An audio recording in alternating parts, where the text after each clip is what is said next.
Some are born with it. The tenacity to lead. For those individuals, there's the Indian registered Chieftain Register.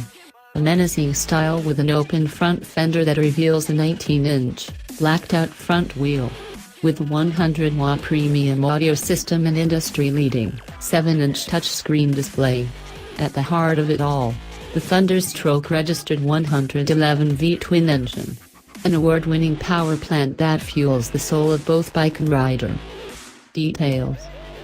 Thunderstroke registered 111, designed from the ground up.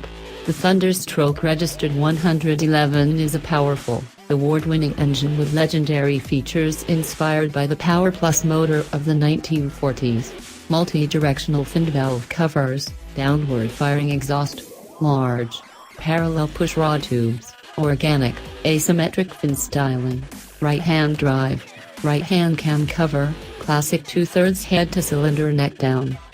Hard saddlebags. Your cargo is protected inside convenient, spacious hard saddlebags with weatherproof seals. Open front fender with 19 inches wheel. An open front fender exposes a 19 inches blacked-out wheel and dual front brakes, giving the bike a custom-inspired look. The flared fender design also offers a subtle nod to Indians' open fenders of the 1920s and 1930s. Outstanding steering geometry. The steering geometry of the Indian Chieftain was engineered to deliver light, responsive handling, weather-ridden solo with no